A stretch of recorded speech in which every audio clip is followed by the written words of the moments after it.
బాగుంది ఇట్టు కాబట్టి పిల్లల సినిమా పెళ్ళైన వాళ్ళు చూస్తే బాగుంటుంది. సంక్రాంతి బ్లాక్ బస్టర్ ఎప్పుడైనా బ్లాక్ బస్టర్. అనిల్ రావుపూడి వస్తే ఎప్పుడైనా నిన్ను పెట్టైనా ఇటు కొట్టాడు, నన్ను పెట్టైనా ఇటు కొట్టాడు.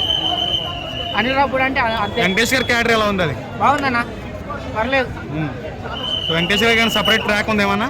ఏం లేదు, మధ్యలో వచ్చి ఎంటర్టైన్ చేస్తారా? అంతే అంతే, బాగానే ఉంది. వచ్చిన వరకైనా వెంకటేష్ ఫ్యాన్స్ చూడొచ్చు అయితే. బాగుంది. వెంకటే ఎవరి టాలెంట్ వాళ్ళదన్నా. బాగుంది. ఫ్యామిలీ మూవీ, సంక్రాంతికి ఫ్యామిలీ మూవీ అంటే ఇదే.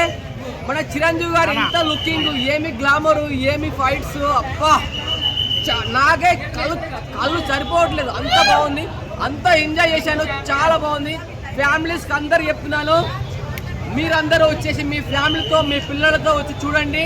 ఒక ఫ్యామిలీ కామెడీ, ఫ్యామిలీ సెంటిమెంట్, చాలా ట్విస్ట్ ఉంది.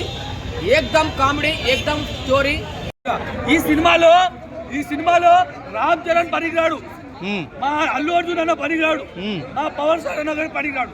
కానీ ముఖ్య చిరంజీవి గారు లేకపోతే సినిమాకి న్యాయం జరగకపోదు. చిరంజీవి గారు లేకపోతే సినిమాకి న్యాయం జరగకపోదు. అట్లాంటి కామెడీ ఎవరు యాక్టింగ్ చేయలేరు. ఇప్పటి యువ హీరోలను నేను ప్రొడ్యూస్ చేస్తా. నాకు ఒక 10 ఎకరాలు ఉంది, మా ఊరు పక్క పడి ఓఆర్ఆర్ వస్తుంది, నేను 2 ఎకరాలు అమ్మి నేను ప్రొడ్యూస్ చేస్తా. ఏ హీరో చిరంజీవి లాగా చేస్తే నా బాంచన్ ఆ 2 ఎకరాలు రాసిస్తాము, 2-3 కోట్లు వస్తాయి నా పక్కన. నిజంగా చిరంజీవి బాస్ తర్వాత ఇంకెవడైనా. వెంకటేష్ క్యారెక్టర్ ఉంది. వెంకటేష్ గారు ఆయన వచ్చి ఇంకా లేపుకోపోయాడు బా సినిమా మొత్తం సెకండ్ టాప్ మాత్రం ఆయన లేపుకోపోయాడు. నిజంగా వెంకటేష్ గారు విక్టరీ అసలు మోసం, ఆయన మోసం. ఇంకా చెప్పండి బా, డాన్స్ ఎలా వచ్చిందండి? సాంగ్స్ ఎలా అనిపించింది? అందులో ముఖ్యంగా చిరంజీవి గారి కామెడీ చూసి దాంట్లో డాన్స్ చూసి నేను పాట నిలలేదు. మళ్ళీ ఇంకోసారి వెళ్తా. పాట నిలేకపోతే ఆయన డాన్స్ చేస్తుంటా. నువ్వు మరి నీకు ఒక 20-25 సంవత్సరాలు ఉంటాయి, నీ తల్లి ఆడ ఆయన 70 సంవత్సరాలు అంట. నేను అది నమ్మతలేను ఆయనకు.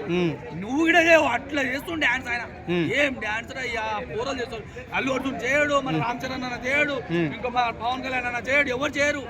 అంత మంచిగా డాన్స్ చేసాడు. ఇంకా నేను చెప్తున్నా, ఇంకో 2 దశాబ్దాలు చిరంజీవి గారు తెలుగు ఇండస్ట్రీని రాసి పెట్టుకోండి, ఏలుతాడు.